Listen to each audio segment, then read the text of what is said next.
Hey guys, and welcome back to another episode of Mondays with me, Dr. Crystal. Today, I'm gonna show you how to pick up a doctor.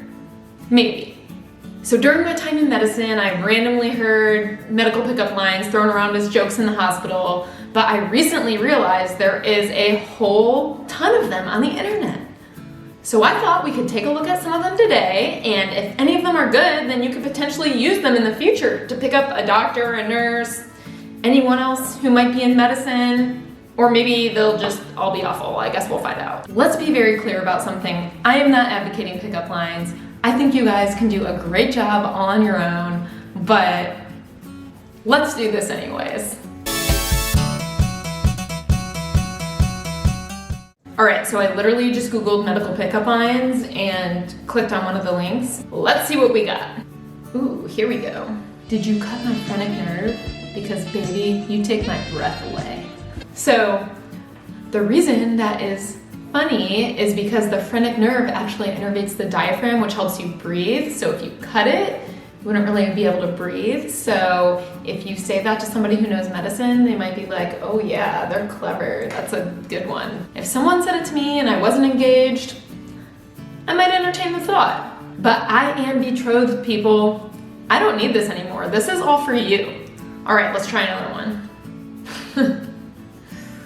Girl, if we were lymphocytes, you'd be a natural killer. So there are a lot of different types of blood cells, as you know, and one of the types of white blood cells is called a lymphocyte. Lymphocytes are even further divided into multiple different categories, and one of them is natural killers. So I think this is a good one.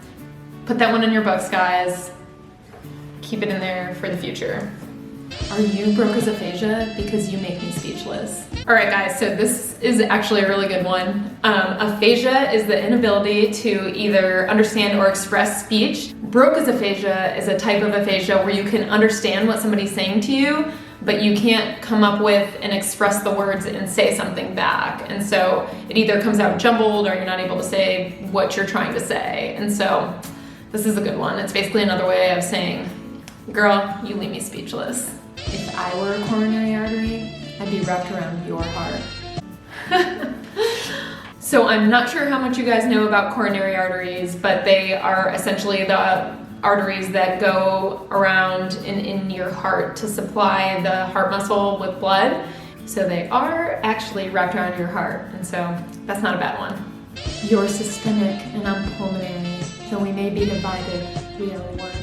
So this is a reference to the circulatory system. So there are basically two different circulatory systems, one that brings the blood to your body and one that circulates in your lungs, because when the blood goes to your lungs, it's there to get oxygenated and then go back out to the rest of your body. And so it's kind of two separate circulatory systems, but together they make the one big circulatory system that is in your body. And so that one is very deep. Maybe if you are trying to hook yourself a doctor or a nurse who's also a poet or something, they might be feeling that one. I'm trying to give you guys options here. I mean, I don't know. Let me know how I'm doing. Also, if you have a favorite pickup line, even if it's not medical, leave it in the comments below. I want to see them. Like I said, I will not be using these, but I have a few friends that could use a little help. You know who you are if you're watching this. I hope to someday be your emergency contact. I think that's sweet. I mean, usually you put your spouse as your emergency contact, right? It's not saying like, hey baby, you're hot. It's like, hey, let's get married. And now that I'm saying that, I realize that's super creepy, so don't use that one. Are you my appendix? Because I have a gut feeling I should take you out. So as you guys know, appendicitis is fairly common. If you have an inflamed appendix, most of the time you need to get it taken out, and so this is just kind of a play on words. I like it. I think this is a good one. We'll give that one 3 stars. Also, I'm starting to realize that I don't think I'm very good at delivering these, so I apologize. Babe, you must have caused fibular nerve damage because you got me tripping. So this is great. The fibular nerve is actually something that helps you bring your ankle up like this, and so you use it a lot when you're walking. If you can't bring your foot up, it's called foot drop, and people with this condition trip a lot because your toe gets caught on rugs, on whatever, on steps, because you can't really bring your ankle up. And so, yes, girl, you're giving me torticollis the way you're making my head turn.